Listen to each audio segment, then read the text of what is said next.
2, 3, 4. Get up, get on up, get up, get on up. Stay on the scene, get on up like a sex machine. Get on up, get up, get on up, get up, get on up. Stay on the scene, get on up like a sex machine. Get on up. Welcome to episode 46 of the Hodgepodge podcast. I'm your host, Doug. And I'm Dirty A. As the name suggests, we're going to talk about a hodgepodge of topics from movies, music, TV, and other pop culture events. And today we'll be discussing 3 movies, including Teenage Mutant Ninja Turtles, Get On Up, and Boyhood. You can reach us at the hodgepodgepodcast@gmail.com or over on our website, thehodgepodgepodcast.com, or head on over to iTunes and YouTube and subscribe. And not this past week, because we saw, as we alluded to in the last episode, we saw Get On Up a while ago on a screening. But this past weekend was Teenage Mutant Ninja Turtles. And the box office receipts are in. Yeah, did you catch that? I didn't see how they did. And it won the weekend. It had $65 million. Damn it, did it really have that Yeah. much? Yeah. I can't believe it. And they're going to make another one. It's coming out in 2016. Yay! And they're going with what works. And they're going to use the same writers, same producers. There's no reason not to. No word on whether they're going to use the same director. We did see Teenage Mutant Ninja Turtles. Unfortunately, we saw it in 3D. As if that was the problem. After 3D made a comeback with us on Guardians of the Galaxy, it took another step back on Teenage Mutant Ninja Turtles. We had a screening, so that's the only reason we saw this in 3D. Yeah, and that screening came out of nowhere. Like it just Really popped did. up, bling, and we're like, ooh, let's go. Because thank God we didn't pay for it. No, I mean the 3D itself. First of all, the 3D was almost non-existent, Yeah, it's except for the beginning and the beginning and ending credits. Yeah, I really didn't was. even know there was 3D. Yeah, it was awful. So Ninja Turtles is basically a reboot of the property. This is actually the 30th anniversary of the Ninja Turtles. They debuted in the comic books in 1984. Mirage Studios. They were created by Kevin Eastman and Peter Laird. It was a cult comic until they scored a deal to make toys and then the 1987 cartoon. And from there it just exploded. And kids loved Ninja Turtles. I like the Ninja Turtles. I like the comics mainly. The cartoon never really did it for me. I grew up on the cartoon. I mean, I watched that a lot. So The comics were like hyper violent, really, really dark. And the cartoon just stripped all of that away, basically. But it's a cartoon, so what do you want? Right. But the first live-action movie that came out kind of hedged closer to the comic books. It was kind of dark. And then the second movie hedged closer to the cartoon. Yeah, the first movie easily the best of any of the movies in the franchise. Oh, yeah. In 2007, they did an all CGI animated one called TMNT, and it was decent. I saw it on Netflix. I don't even think I saw that. I mean, it was all right. I mean, it wasn't terrible, but it wasn't great either. And now they're rebooting the franchise. Michael Bay is the producer, so that brings all Transformer stuff with it. And this movie was really a lot like Transformers, I felt. The Transformers movies. Oh, yeah. In that when the action's going on, you really can't tell what's going on. It was a blur. Everything was a blur. I mean, yeah, when we got out, there were a couple of scenes where we didn't even realize what had happened until after the scene was over. We're like, oh, okay. Yeah, like when Raphael comes out of that rubble pile, we're like, oh, that's what happened to I him. thought he just ran away. Oh, he was actually trapped under something. I thought he had to go get the pizza. Yeah. But basically, the script is an absolute mess in this movie. It's just full of plot holes and stuff that makes no sense whatsoever. Honestly, the movie really should have been called April O'Neil because the Turtles aren't even the main characters. It's April O'Neil, played by Megan Fox. She's the main character in this, basically. Everything that happens with the Turtles' origin and Splinter and all that, it's all tied to her somehow. It's like a wheel and spoke, right? Hub and spoke. She's Right. just a hub, and all the plot Exactly. lines are just spokes all around her, which is way too coincidental and makes no sense, realistically. Right. Even though I hate to say realistically, given we are talking about Teenage as April O'Neil would put it, your Ninja Mutant Teenage Turtles? Oh, I see what you did there. You've mixed the words up. And, I said in my review, I said, I'm not going to defend the original origin of the Ninja Turtles because it is pretty dopey. And it's hard to get upset about it when the whole Teenage Mutant Ninja Turtle thing was a parody to begin with. It was supposed to be a parody of Daredevil and Frank Miller's Ronin and the New Mutants comic books and all that stuff, and Cerebus. And it was all supposed to be... Now it's just a giant parody of itself. Yeah, exactly. You're exactly right. Now it's a parody of itself. It made no sense. The origin made no sense. And to be honest, the Shredder, who is supposed to be integral into like forging who they are, is completely unconnected. He has nothing to do with their origin or any kind of. And granted, I know this was kind of an origin story, right. but yeah, he doesn't tie into that origin whatsoever. No, they don't. They're and let's talk about Shredder because his mask looked great, but the whole body armor it was thing all transformed up. It was all transformed up. It was really bad, folks. How does a ninja fight in that clunky robot costume? Yeah, there was no reason to consider him a samurai or ninja because all he did was shoot knives. Like there were no ninja moves. Literally, it looked like they hired the robot samurai from the end of the Wolverine, and said, "Hey, you need to eat, right? Come on, robot samurai, let's give you a job." Yeah, he was so awful. bad. It was awful. Should have been probably the best part about the movie. Was I mean, and like the other thing about the weight, I mean, you can go see like The Dark Knight, where Batman says the same thing because he's like a trained ninja and stuff like that, and he's like, I'm carrying too much weight, I gotta be faster. So he gets a new suit that's lighter, not heavier. Right. And they try to explain that, right? Dumb. They try to explain that. It just doesn't work. Basically, what the plot boils down to is that there's a businessman played by William Fichtner who is in full sleepwalk mode in this movie. Really? And he was raised in Japan when he was a boy, and his master was the Shredder. This guy Fichtner plays worked with April O'Neil's father, and they were scientists, and they were trying to come up with a mutagen that would heal people. And who did they test it on? The Turtles and Splinter. Right. And they were the pets of April O'Neil. Amazing. Interesting that they were pets of her. Or I guess they were de facto pets of hers because they were in the lab and she was in the lab a lot. And then there's a lab fire. She frees them into the sewer. Why she's in there that night, I still don't know why she was in there that night. Yeah. Notice how I have not said anything about Master Yoshi, ninjutsu, any of that stuff. How does Splinter... Now, as they grow and they can become mutated, how does Splinter teach them ninjutsu? Do tell. He finds a book in the sewer. Just happens Ninjutsu for Dummies, and he basically come across this book, which is interesting that he comes across this book, and then that is what happens to somehow start to tie them in with the origins of Japan and the samurai culture. Right. Because the fact that Fichtner was raised in Japan, and then it's completely separate. Right? And oh, by the way, this book must have been very detailed, not only in the manner of fighting, but the whole culture, because they seem to engulf themselves in this culture for some reason that really doesn't exist. You know what I think happened? I think that this movie is in the future, and they found the old Ninja Turtles lair, and that's what they found. That's how they found all the weapons and stuff like that. Yeah.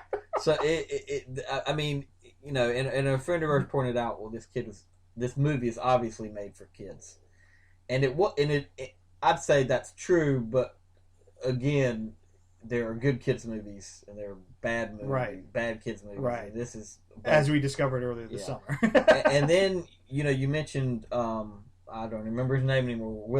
William Fichtner's character sleepwalking through the movie. Right. Well, that's probably because the motivation they give him is irrelevant, given that he's already rich. So what happens is that they discover that the turtles are alive and that they survived, and now they've grown into these Ninja Turtles, mutant turtles.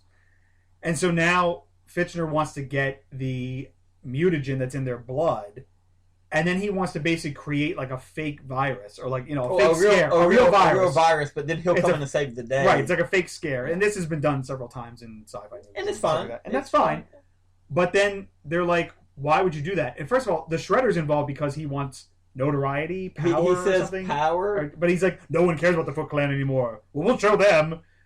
And then what does William Fichtner want? And first of all, why is he over here with the Foot Clan anyway? We don't know. Right, exactly. And what does William Fichtner want? He wants a shitload of money. Stupid money. Yeah, as he calls it. P.S. He lives in a fucking castle already. Like this guy is already like as rich as could possibly be. He's like richer than Bruce Wayne. And so they give him the motivation of money. Like, why didn't they give him the motivation of power? Because when you have your money, that's the next thing you want. That's the next step, and that would make perfect sense.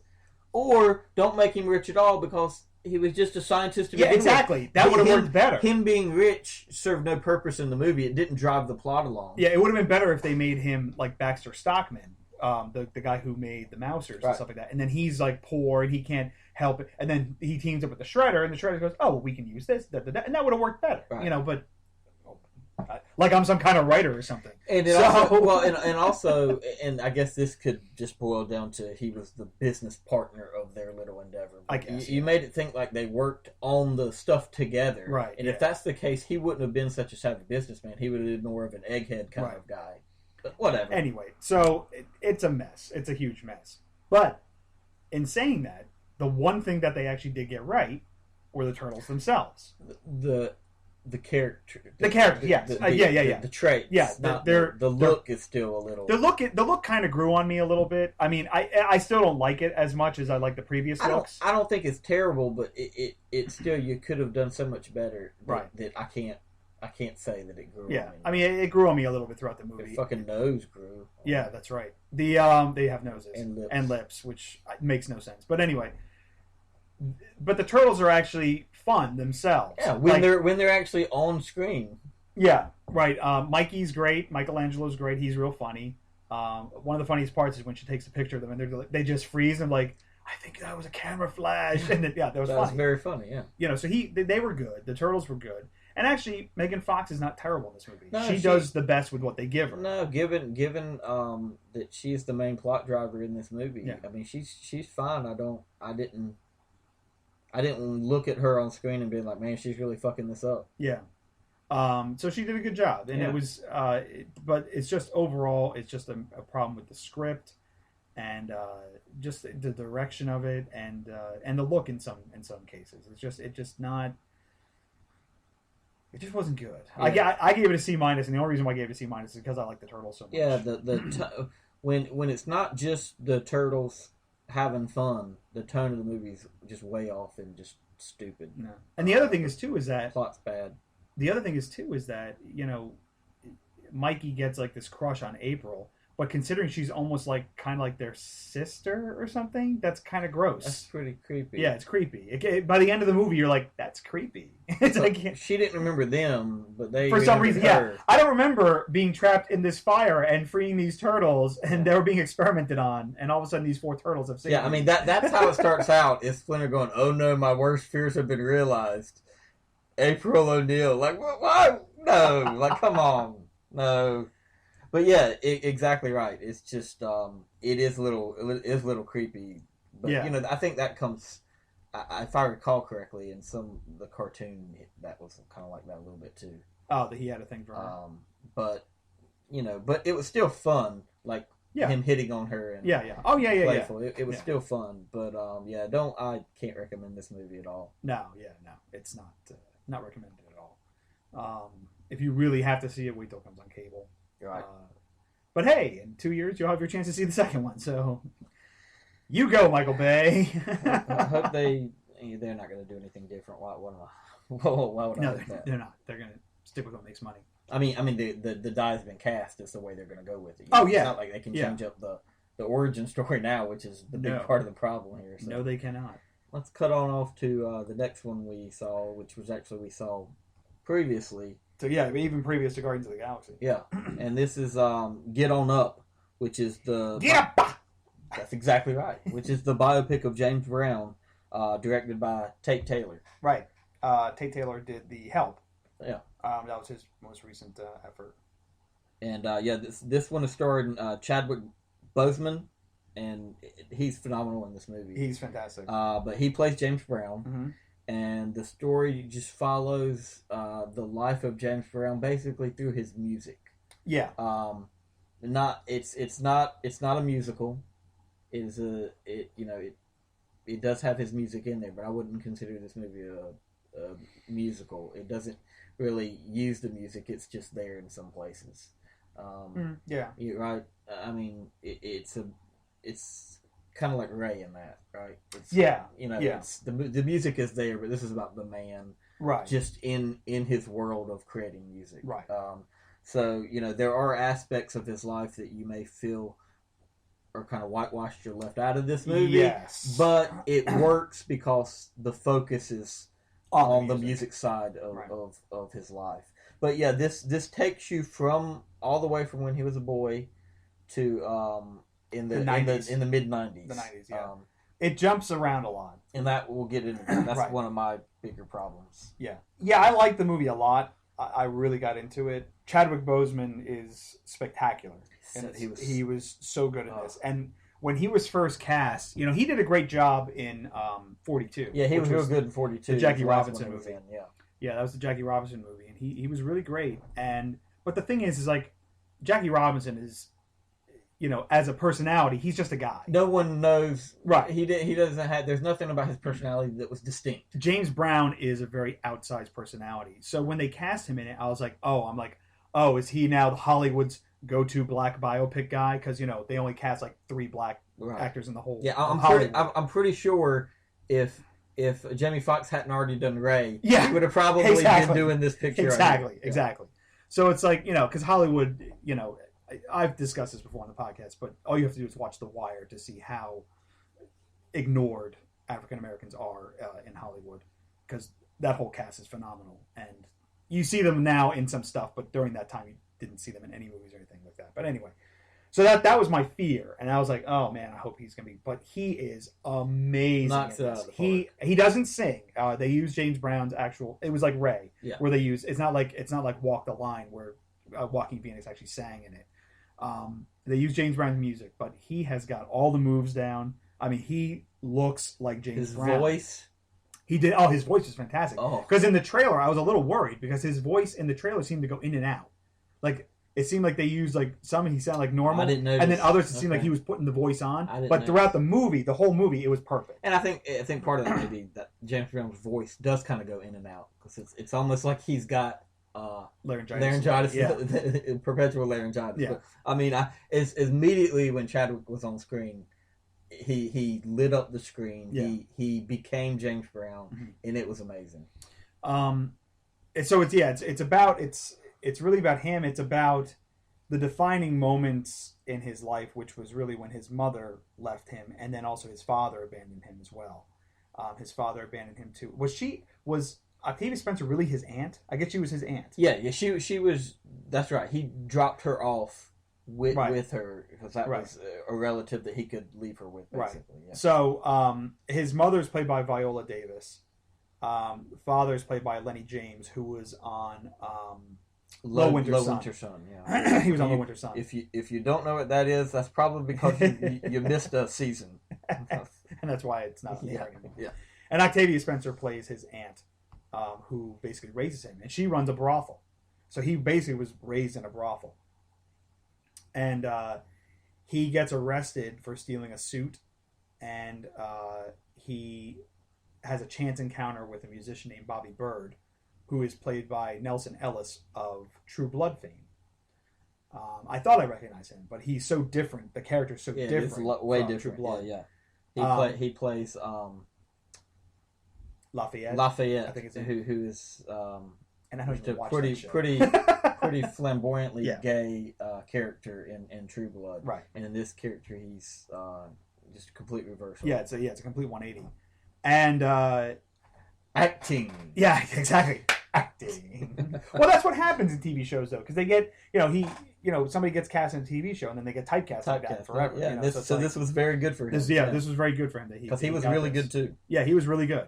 Bobby Bird, basically, if you listen to any James Brown songs and he says, Bobby, that's who he's talking to. Bobby Bird. So Bobby Bird is all the way up through the 80s was James Brown's lead backup vocals and band leader. Was the 80s or was the 70s? Or late 70s, early 80s. But he was kind of the band leader for James Brown. And he actually, as you mentioned, he started out, when James met him, he had his own band. Right. Or a gospel group. Right. And James met him,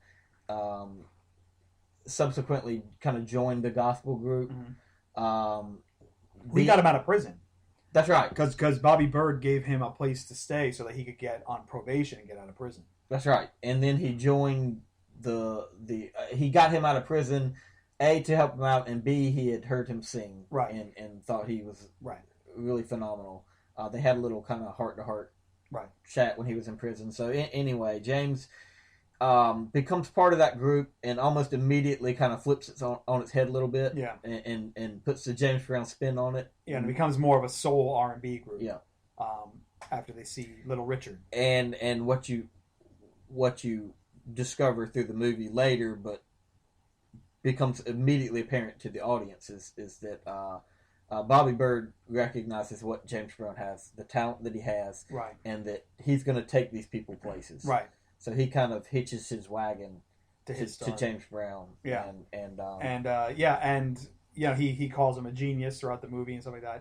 And to be fair, he was. I mean, this was Bobby Brown was very astute in noticing this and recognizing this and putting up with all of the shit that James Brown had to put up with to be with James Brown. Yeah, because if this movie, like Dirty A said, it does whitewash certain things like his domestic abuse troubles that he had. To be fair, they do show that in one scene, very quick scene, but at least it's shown. Right. Right, and he had drug issues and stuff like that. That's alluded to, but they don't really. Yeah, they don't even really show that. They don't really show that because this is a PG-13. Hey James, get out of here! You don't want to try none of this. You don't want any part of this shit. This is a PG-13 movie, and James Brown lived a very R-rated life. I know some critics have said, you can't really do a PG-13. I know Entertainment Weekly was like, you can't really do a PG-13 James Brown movie, but you know what? They did because it's very entertaining. It is. It works, and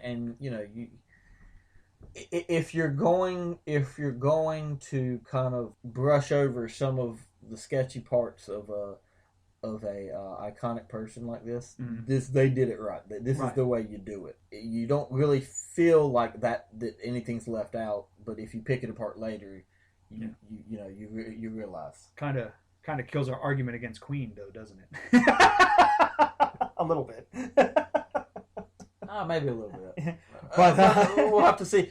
The jury's out. We don't know how they're going to create that movie. Yeah, that's right. But I think Queen is a little more on the adult side. Yeah. But what you do learn through this movie is that James Brown was an asshole, and he really started and came by it honestly. Yes, and he really was drinking his own Kool-Aid, and he knew that he was great, and he didn't let anybody forget it, and he basically told people, it was always his way or the highway. There was no middle road, there was no in between or compromise when it came to his art or his life, really. Right. It was his way or the highway. Anyone like that, guess what? That's you're an asshole. Yeah. And he was, and I mean, later, I'm sure he realized that later on. I would hope so. It didn't stop him probably from being that person. Right. I think he recognized that in himself. Right. I mean, just the way he would talk to people and stuff like that. It's just and what would happen is he would charge his band members, like if they made mistakes and stuff like that, or if they even question him, he would charge them like.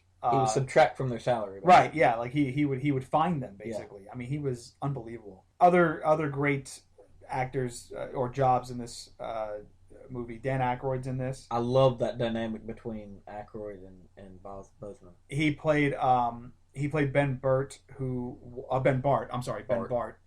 was basically his manager. Yeah, for the better part of his career, up through the mid-70s, early to mid-70s. Until his death. He managed him, right? So he started out basically Bartman worked for the label James first signed on for. Right.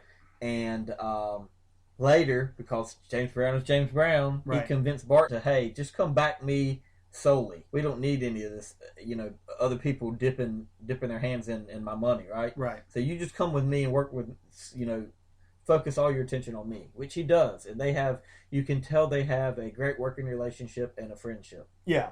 Yeah. And then, because didn't he call him Pop? Yeah. He called, yeah. So that dynamic is really great when it is on screen. Yeah. There's not a lot of it, but it's really good. Yeah. Craig Robinson's in this too. He's one of Brown's musicians, and Yeah. he's funny. He's Yeah, great he in has this. he has a rather few good pivotal scenes. scene. Yeah. Another person you want to watch it for is Brandon Smith, who plays Little Richard. He's only in a couple scenes, but he pretty much nails Little Richard. Yeah, that's great. Creepy as one scene is, but yeah, it was really it's not a perfect film by any stretch of the imagination, but it's a solid film. Yeah, and the script is tight. The actors are all excellent. Yeah, and the music's great. I mean, it's James Brown. If you enjoy James Brown music, it's great. Otherwise, that's you're true. probably not going to want to true. see this movie. I hate James Brown. Let me go see this movie. Right. I hate his music. Let's go see this movie. But yeah, it does gloss over some of the worst parts of his life. But we also need to talk about how it jumps around because we never. Yeah. Okay. So my main problem with this movie, which if I'm not mistaken, you didn't have near an issue with it. Only a couple scenes. I was like, wait, what? is twofold, and it all has to do with the way the story unfolds. I'm okay with stories that jump around and have kind of an anachronistic way of telling the story, but there was a scene or two in this movie that jumped in a weird direction at certain times, and it just didn't work for me. It just took me out of the movie for a minute. Didn't feel right, and one of them was a pivotal scene with James Brown and his biological mother that finds him later in life. The scene itself is wonderful, right, and it's very necessary. Right. But the way they fit it into the story, I know what they were trying to do with it because at that time they needed mix a little more drama in towards the back end of the story. And so I know what they were trying to do there is kind of bookend how he was, who he was. Mm-hmm. But for me, it just didn't play right. Mm-hmm. And then also towards the last third of the film, there's a part where, and he kind of, there were subtleties of him breaking the fourth wall in this movie. Yeah, he did. He broke the fourth wall quite a bit. But they were all subtle except for one scene where he walks up on stage. He's getting ready to go play out at the Apollo. He walks up on stage. And he just completely breaks, and all of a sudden he has a whole dialogue with us before he starts singing. Right. And it just didn't really work for me. It's not that it was a terrible moment. Right. It just the way the movie was set up, that didn't play right with me because it wasn't set up to be that kind of movie. Right. Yeah, I mean the timeline does jump around a lot. There were only a couple scenes where I was kind of like, wait, where are we?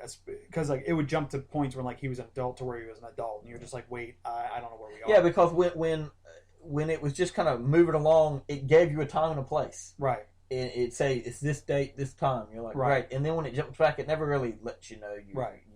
You can definitely tell. The scene that you're talking about with his mother, I was okay with that because I felt that was the whole point of the movie. That her abandoning him is really what drove him and everything. So, I agree. So they kind of had to put that capper at the end of the movie. So it worked for me, but I can see why you wouldn't like it because it does. There was a big gap. You're 100% right. It was necessary. It was a necessary information in the movie.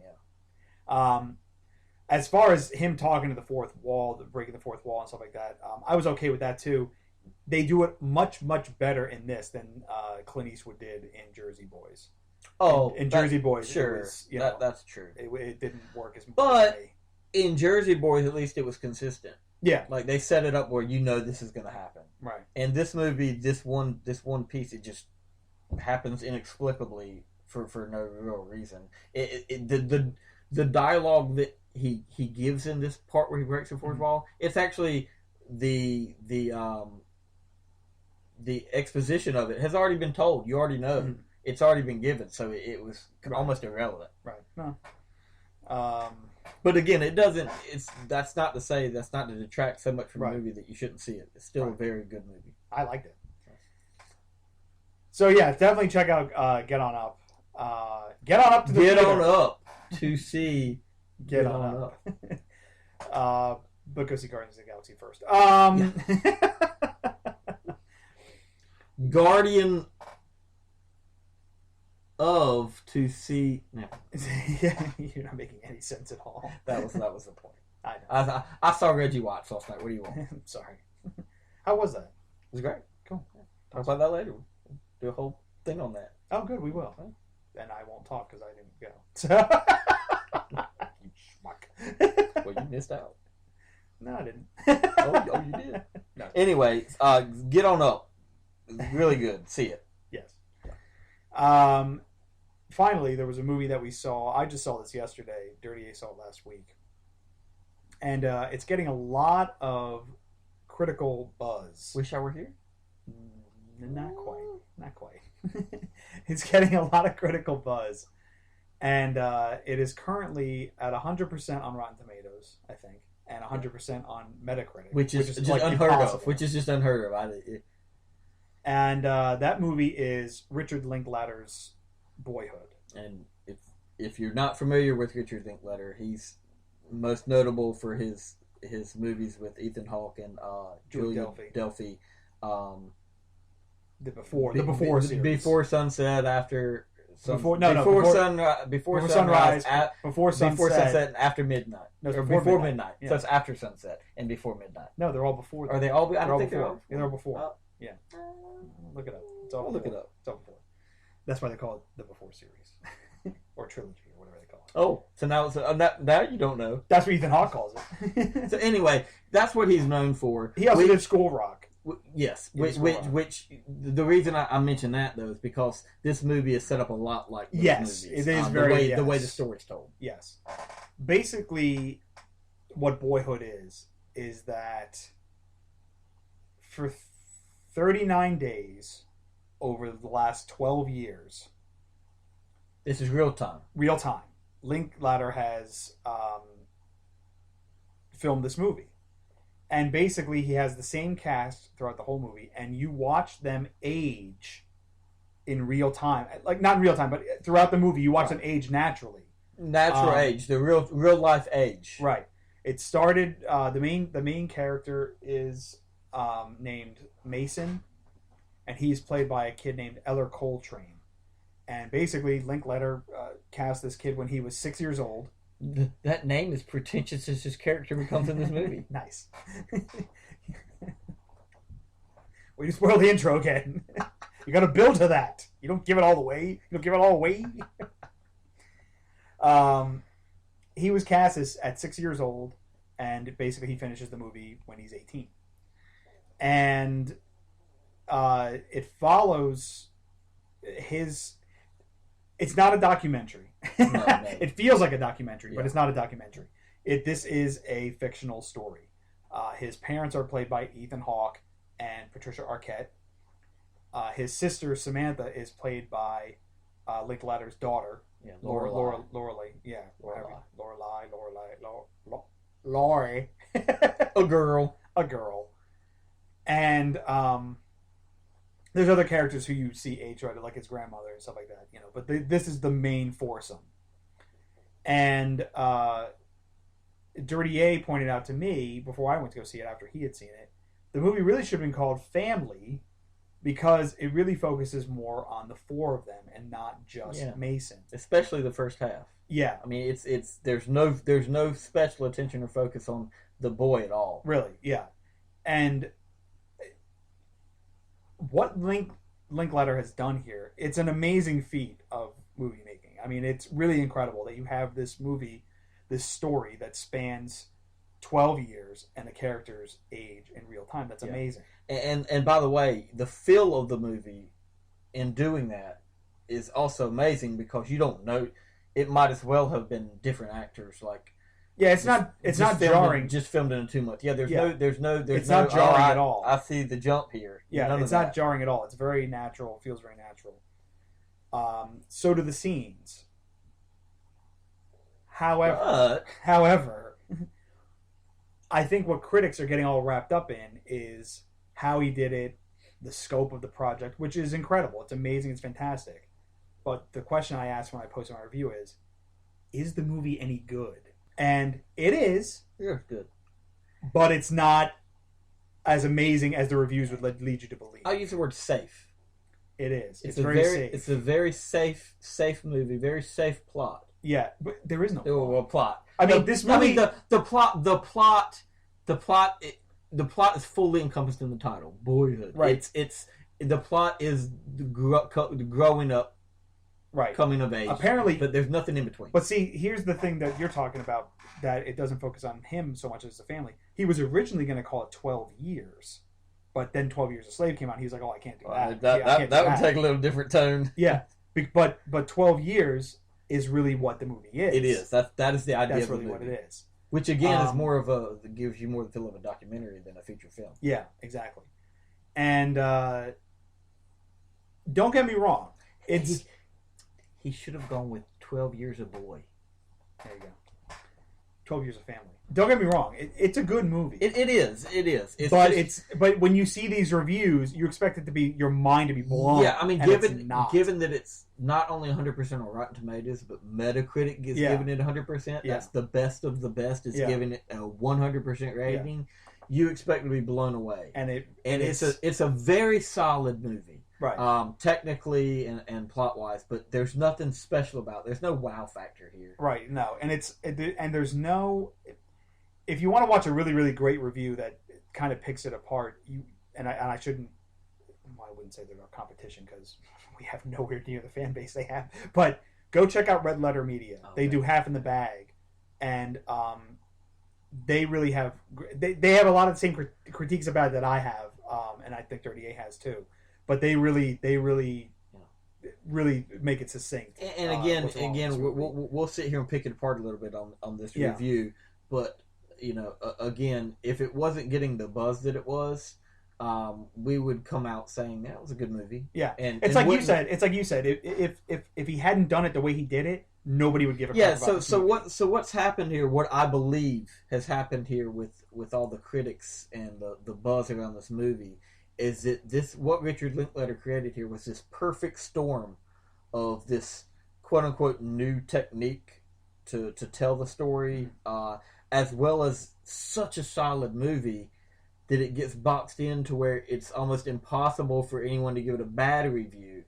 So it ends up in this 100% reviewed area when there's no chance it's that good. Like like a lot of people are talking about how the dialogue and everything and the interactions between the characters seem very natural and all this stuff, and they do, but you can look at it from one angle and say, oh, he's a genius.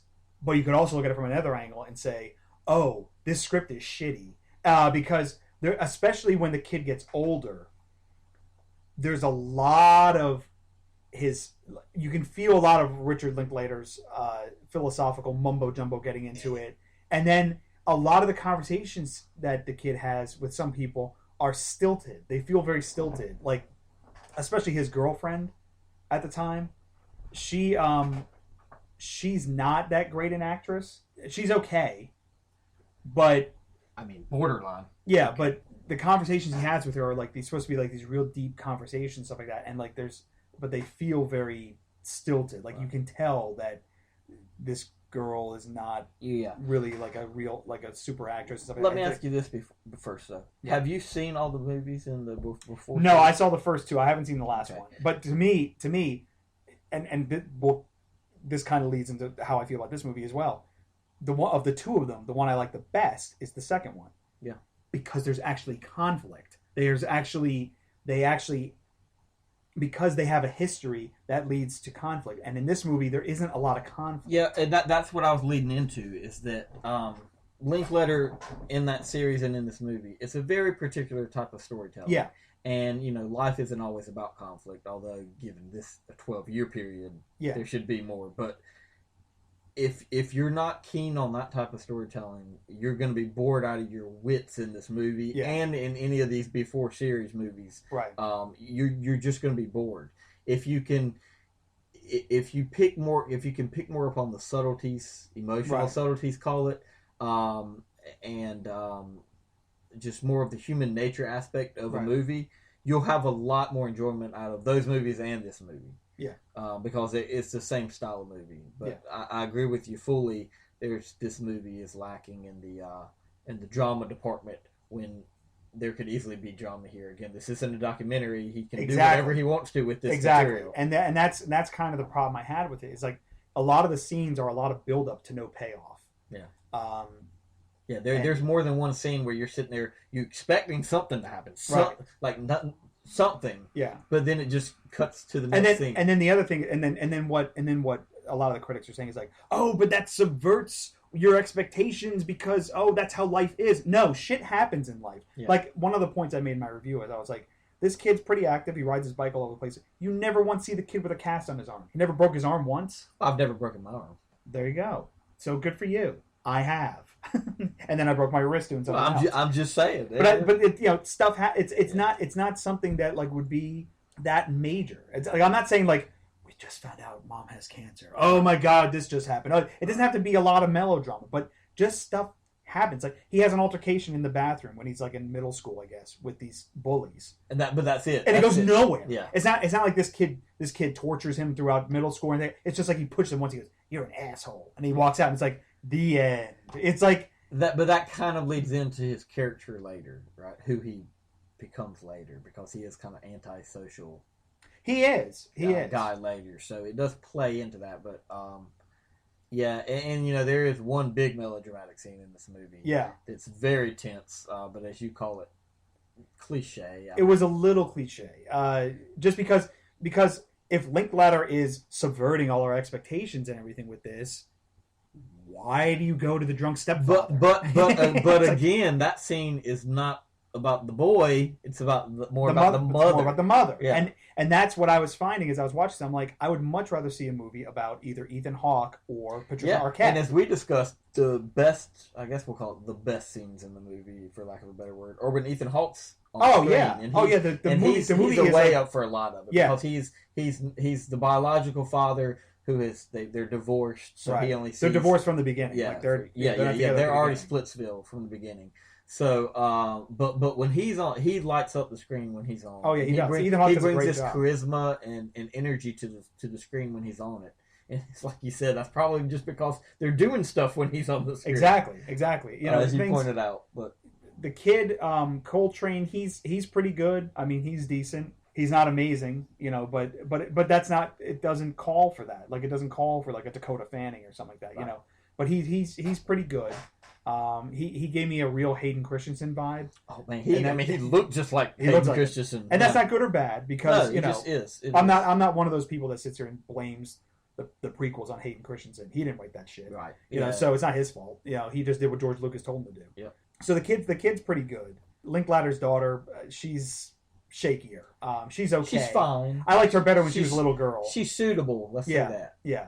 But the other thing, and of course, Arquette and the real arcs, the real character arcs, really come from the parents, and not the boy. And that was part of the other reason why I had a problem with them calling Boyhood as well, because it's true that your family does shape your life as a child, but the other end of that is your friends. You never see this kid. I mean, you meet like his friends like in passing. Right. He never has. And granted, they do move around a bit, but he never had. But they were static for a long while. Yeah. And he never has that one best friend. No, and I guess they explain that away with how antisocial he is, right?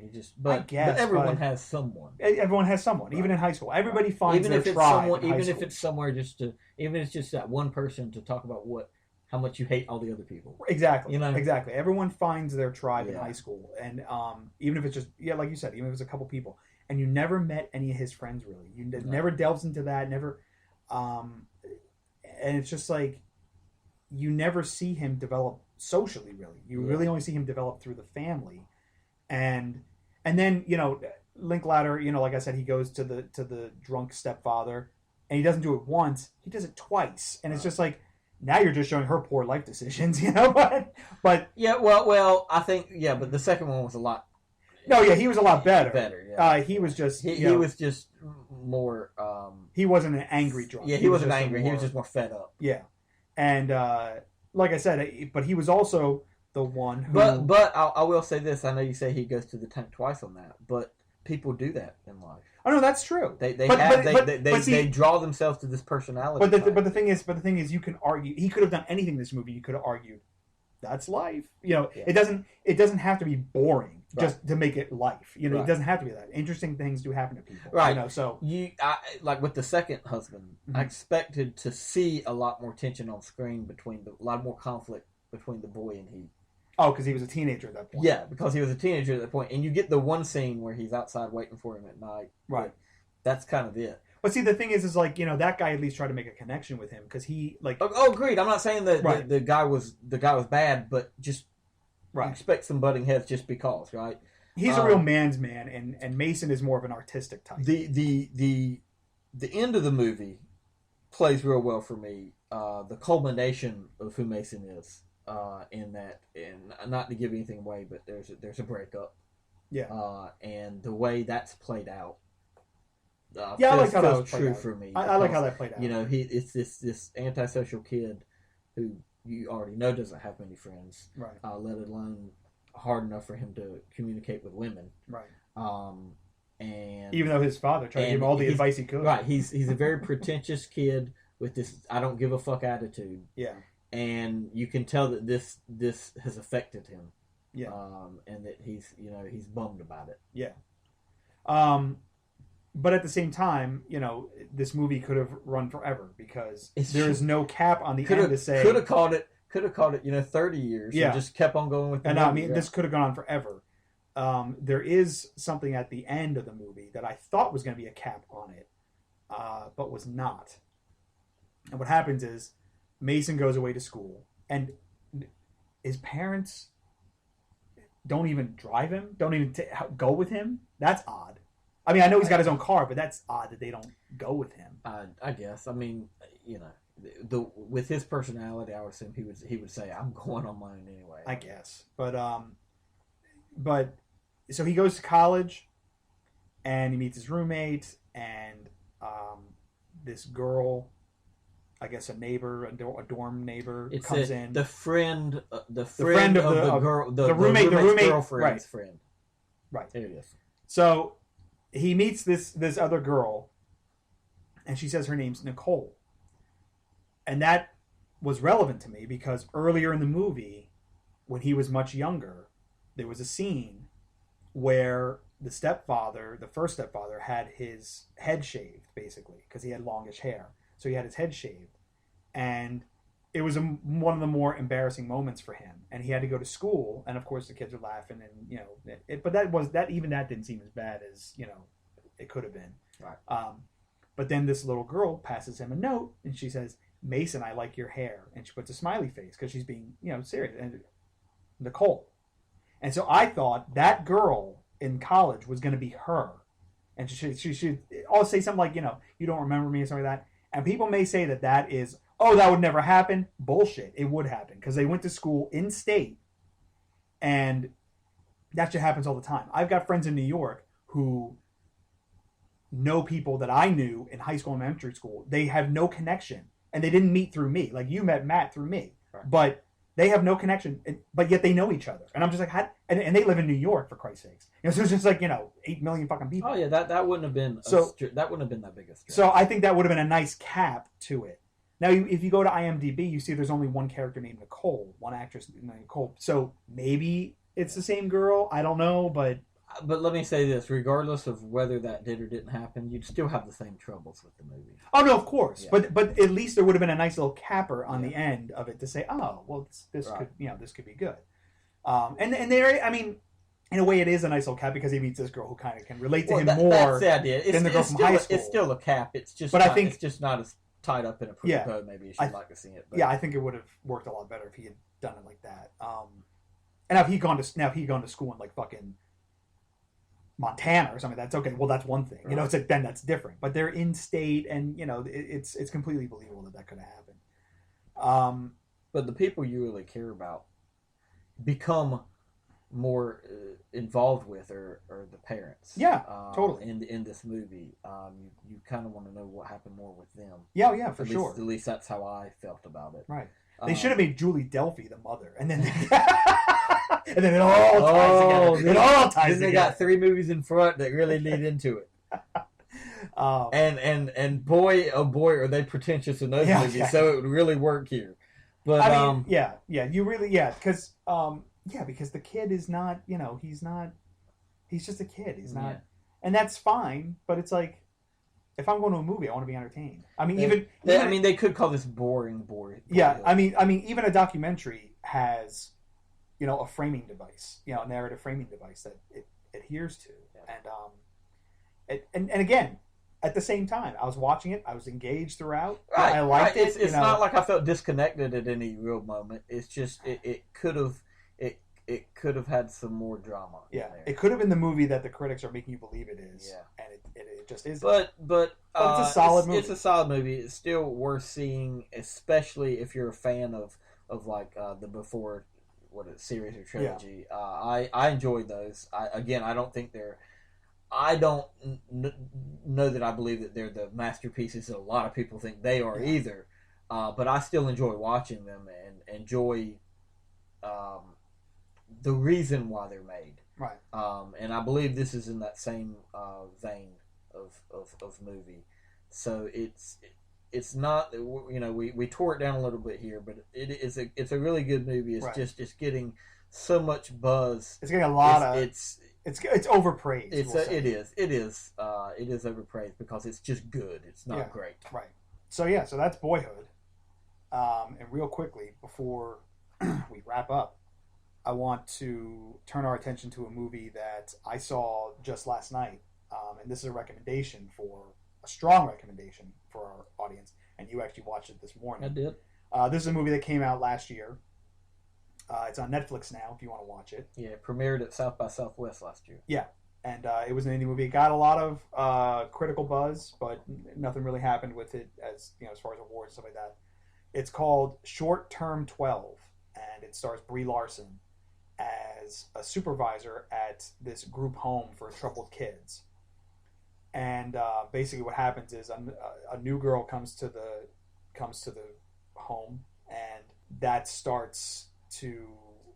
Other things too, right? Other things happen she's too. Having right, personal things. Right. Go on She's having personal things go on in her life, but also this girl is very similar to her. She kind of becomes the catalyst. Right. Yeah. She's the catalyst for a lot of stuff to start getting dredged up in Brie Larson's character's life, and it's a fantastic movie. It's a very powerful movie. Very powerful, very emotional movie. You could argue that there's melodrama in that, but it feels very real. Yeah. It felt very real to me, more real than Boyhood, which is another reason why I brought it up. This movie is a much better movie, in my opinion. Yeah.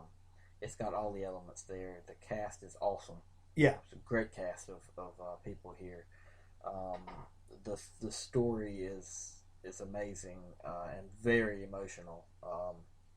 You don't want to watch this one when you're already down in the dumps. Let's just put it that way. Yeah. It's very it's a heartbreaking story. It's a very heartbreaking, but it's really, really, really great, really powerful. I just saw that it was on. I was watching Avengers: World's Mightiest Heroes on Netflix, and I saw Short Term 12's on here. As one would after they watch before they watch Short Term 12. Now let's do a complete 180 and watch this. John Gallagher Jr. is in it as well. He's from The Newsroom. Yeah, he's Jim on The Newsroom. Jim on The Newsroom. He plays another character named Mason. Very interesting. Perhaps this is him grown up. Perhaps. No, it's not. No, it's not. He does a great job. He is Brie Larson's character's name is Grace. He plays her co-worker. Yeah. And I gotta say, thank God for people like this in real life. That. Oh yeah. I because we were talking about it before we did the podcast, and I couldn't do it. No, my sister worked with kids like this. It's not for me. It's not even like the emotional aspect of it. I wouldn't have the patience to deal with patience. Oh, there you go. You've also got Stephanie Beatriz, who plays another coworker of theirs, and she is Brooklyn Nine-Nine. Yeah, she's from Brooklyn Nine-Nine. She is what's her name? Rosa on Brooklyn Nine-Nine. Yeah. The real hard, tough girl. But she's not really in this much. She's not in it much. She's really a side character. Caitlin Dever as Jaden did a really good job. Yes, she was really, really good. Caitlin Dever, however you say it. She's good. And also, I've got to get this guy's name right. The kid who played Marcus. He was good. He was fantastic. Keith Stanfield. Okay. He was fantastic, and he actually if you listen to if you watch the whole movie and listen to the soundtrack at the end and all that stuff, he actually raps. They're his lyrics. Right. Like, it's not just him rapping it. They're his lyrics that he wrote for the songs at the end and in the movie and stuff like that. He's fantastic in this movie. Just a really, really, really, as Dirty A said, powerful movie. Very emotional movie. Definitely check out Short Term 12. It's on Netflix right now. Yeah, and it's an easy watch. And yeah, it's not very long. It's about an hour and a half. Easy, I mean, it's emotional. It's an easy watch in that it's short and you can just get through it pretty quickly. It's no 3 hours. No. But I really enjoyed it. Yeah, it was a fantastic movie. And I guess that'll do it. So we say, don't go see Teenage Mutant Ninja Turtles. Do go see Get On Up. Do go see Boyhood, but But you could also, it deserves to be seen. It deserves to be seen, but also if you feel that's too long for you, you can wait for it to come out. It's fine to wait. And as I mentioned, that style of story, the way it's framed, it's not for everybody. It's not. No. So it's a very particular style. So right. And definitely check out Short Term 12 on Netflix. Next episode is kind of up in the air because we're probably seeing The Giver on Monday, as long as we can get into the screening, as long as nobody shuts us out. That is correct. So we will probably be talking about The Giver and some other things. I don't know what yet. Who knows? Who knows? We'll see. Send us some questions. We're getting into the doldrums of August, so we'll because I can guarantee you we're definitely not going to see Expendables 3. You're not. I am not going to. I'll go see Guardians of the Galaxy for the 4th time. Yeah, we will. I tell you what, that movie got. Like, I looked at you the 3rd time we were in there. I said, "This movie just gets better and better." It does. It's amazing. I love it. My one friend saw it. He goes, "I don't get it," and I was like, "Okay." Who is this? Just so, I won't name names on the podcast. Okay. Wow.